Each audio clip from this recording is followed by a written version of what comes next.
Om Swastiastu. Assalamualaikum warahmatullahi wabarakatuh. Salam sejahtera, shalom, namo buddhaya, dan salam harmoni. Puji syukur kehadapan Tuhan Yang Maha Esa karena pada hari ini saya dapat mempresentasikan hasil kegiatan pengabdian kepada masyarakat saya yang berlangsung di tahun 2023. Perkenalkan, saya Dewa Ayu Putri Handayani, dosen di Fakultas Ilmu Pendidikan, Universitas Pendidikan Ganesha. Kegiatan pengabdian pada masyarakat saya berjudul Pelatihan dan Pendampingan Dasar-Dasar Konseling Kelompok bagi Pengelola Panti Asuhan Anak Domba Yayasan CIMD. Untuk mengawali, saya akan memberikan beberapa pendahuluan ya, di mana panti asuhan itu seringkali menjadi tempat bagi anak-anak yang mungkin kurang beruntung untuk mendapatkan sumber daya fisik dan psikis yang mereka butuhkan. Meskipun pada kenyataannya panti asuhan ini tidak dapat bisa menggantikan fungsi keluarga seutuhnya, namun cukup bisa memberikan dukungan-dukungan psikologis, dukungan moral yang memang dibutuhkan oleh mereka. Hal ini disebabkan fokus dari panti asuhan adalah untuk memenuhi kebutuhan kolektif, utamanya adalah kebutuhan sumber daya fisik. Nah, sementara itu, pemenuhan kebutuhan psikis dan emosional juga menjadi salah satu prioritas utama dari penyelenggaraan panti asuhan. Karena banyak anak-anak di panti asuhan yang memang kurang beruntung secara psikis, yang disinilah peran panti asuhan untuk mendorong kembali, mengangkat mereka kembali secara psikologis, karena ini dapat mempengaruhi daya juang mereka dalam menghadapi kehidupan. Banyak anak-anak panti asuhan yang mungkin kemudian mungkin menyerah ya dalam menjalani berbagai tantangan dan kesulitan-kesulitan dalam hidup, sehingga itu sebabnya panti asuhan perlu juga memberikan prioritas dan fokus pada bagaimana mendukung dan mendorong kebutuhan atau pemenuhan kebutuhan psikis dan emosional dari anak-anak panti. Nah, disinilah kami hadir karena kami menyadari bahwa banyak sekali kebutuhan psikologis yang dimiliki oleh anak-anak panti, sehingga kami ingin memberikan semacam dukungan psikologis berupa dukungan konseling ya kepada panti asuhan anak domba. Jadi panti asuhan anak domba ini, bagi Bapak Ibu mungkin yang belum pernah mendengar, panti asuhan anak domba terletak di Lebah Pupuan, Tegalinggah, Sukesade, Kabupaten Buleleng, Bali.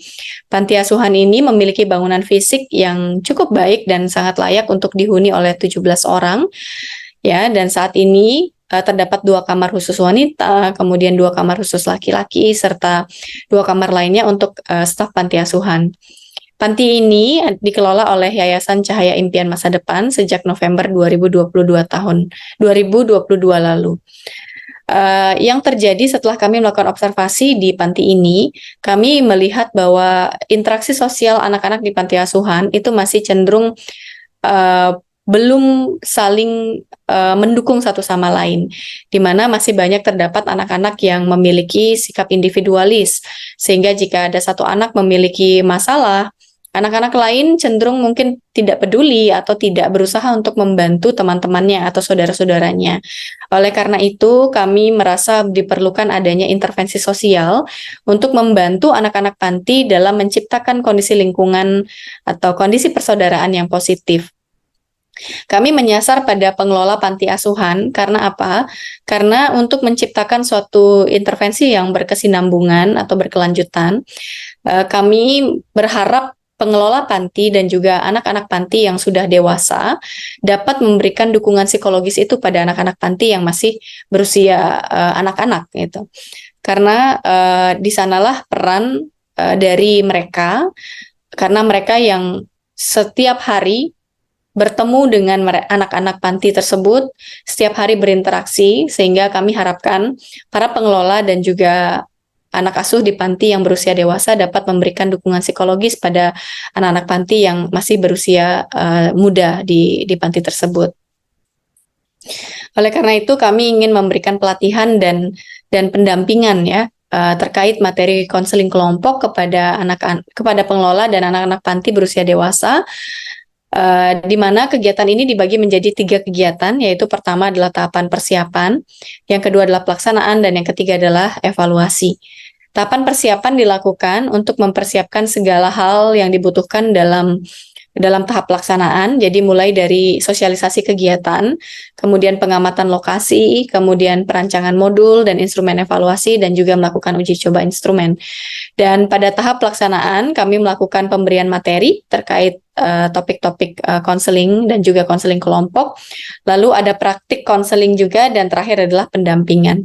Lalu yang terakhir adalah tahapan evaluasi, di mana di sini kami melakukan evaluasi terhadap kegiatan, lalu diolah datanya, dan kemudian membuat laporan dan juga publikasi.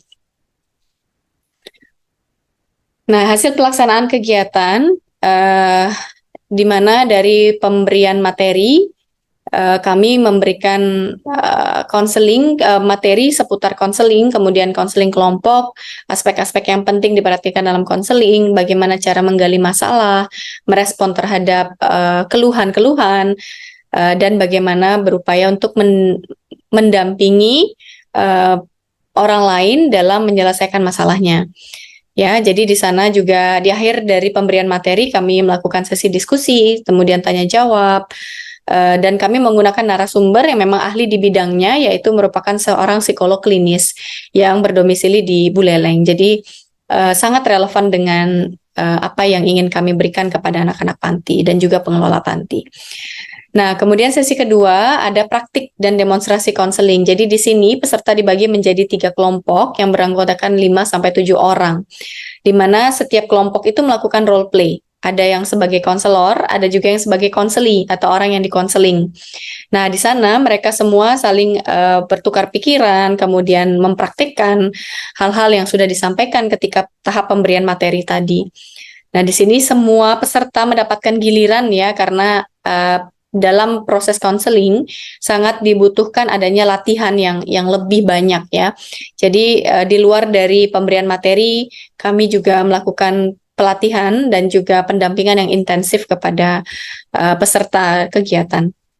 Nah, di sini dalam kegiatan pendampingan kami memberikan semacam counseling worksheet, di mana di dalamnya terdapat beberapa pertanyaan-pertanyaan yang dapat membantu si konselor untuk menggali permasalahan dari konseli.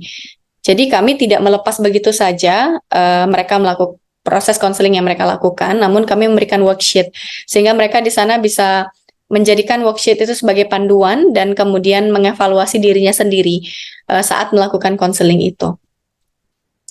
Nah, kemudian apa yang kami dapat dari proses pelatihan dan pendampingan konseling kelompok itu, kami mengevaluasi kegiatan dari 2 sisi. Pertama dari sisi penyelenggaraan kegiatan dan juga dari sisi narasumber, dan nanti juga kami melakukan evaluasi terhadap efektivitas dari kegiatan kegiatan pengabdian tersebut. Dari sisi penyelenggaraan kegiatan, beberapa aspek yang kami nilai adalah pertama tema pelatihan, kemudian ketepatan waktu, kelengkapan materi, dan juga sikap dari penyelenggara. Kemudian dari sisi narasumber yang kami nilai adalah penguasaan materi dari narasumber, cara penyajian materi narasumber, interaksi dengan peserta, serta kualitas dari materi. Nah, dari hasil evaluasi itu yang kami peroleh adalah ternyata dari kualitas penyelenggaraan kegiatan, sebanyak 90% peserta menganggap bahwa kualitas penyelenggaraan kegiatan itu tinggi, dalam arti mendapatkan apresiasi yang sangat baik ya dari peserta. Kemudian dari sisi kualitas narasumber, sebanyak 80% dari peserta menganggap bahwa narasumber memiliki kualitas yang baik, kemudian dapat berinteraksi dengan baik dengan peserta, dan dapat memberikan materi yang relevan dengan kebutuhan mereka. Jadi skor ini atau persentase ini termasuk sangat tinggi, dan ini menunjukkan keberhasilan dari salah satu indikator keberhasilan dari penyelenggaraan kegiatan pengabdian kami. Kemudian dari kedua hasil analisis di atas menunjukkan bahwa program ini ternyata berjalan dengan tingkat keberhasilan yang tinggi, dan selain itu peserta juga merasakan dampak positif dari terselenggarakannya kegiatan ini. Misalnya mereka lebih dapat mengenal diri sendiri, kemudian menjadi lebih bersemangat dan termotivasi, kemudian lebih memahami cara-cara untuk menyelesaikan masalah yang dihadapi. Lalu kemudian efektivitas pelatihan, kami dalam melihat efektivitas pelatihan, kami ini menyebarkan instrumen pretest dan juga posttest. Jadi sebelum kegiatan pelatihan dan pendampingan dilakukan dan setelah kegiatan pendampingan dan pelatihan itu dilakukan. Jadi kami mengukur bagaimana pengetahuan dan keterampilan mereka sebelum dan sesudah program berlangsung. Dan dari hasil yang kami temukan ternyata memang ditemukan bahwa terdapat perbedaan yang signifikan antara hasil pretest dan posttest, di mana hasil posttest memiliki nilai yang lebih tinggi dibandingkan hasil pretest, dan ini menunjukkan bahwa kegiatan pelatihan dan pendampingan kami itu betul-betul berjalan secara efektif karena terdapat peningkatan pengetahuan dan keterampilan dari peserta pelatihan, gitu. Dan ini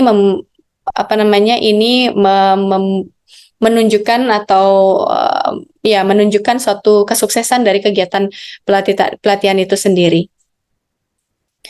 Kemudian dari semua kegiatan yang sudah berlangsung, baik itu pelatihan dan pendampingan, yang dapat kami simpulkan dari kegiatan tersebut adalah kegiatan pengabdian ini memiliki tujuan untuk meningkatkan keterampilan konseling bagi pihak pengelola panti asuhan dan juga anak-anak dari panti asuhan tersebut. Dari sini terlihat animo dari peserta itu sangat tinggi, bahkan ada beberapa yang anak-anak juga ikut di sana gitu. Jadi ini yang membuat kami sangat senang ketika itu karena disambut dengan sangat baik dan bahkan anak-anak pun ingin ikut dalam kegiatan pelatihan tersebut. Kemudian berdasarkan hasil analisis data dari 17 orang partisipan, ditemukan bahwa kegiatan ini memiliki tingkat keberhasilan yang tinggi, baik dari segi penyelenggaraan kegiatan maupun kualitas narasumbernya.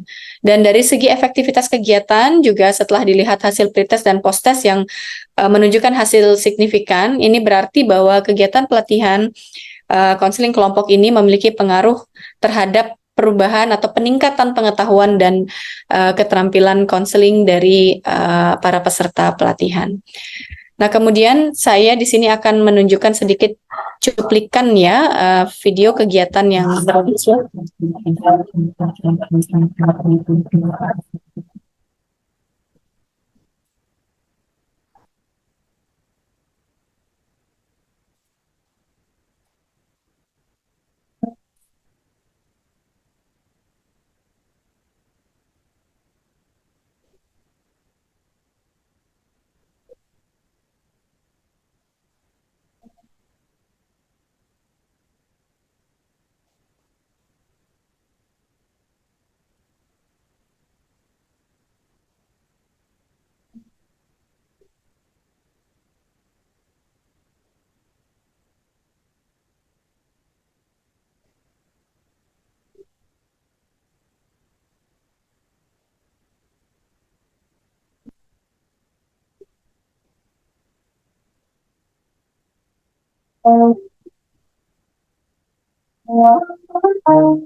Ya,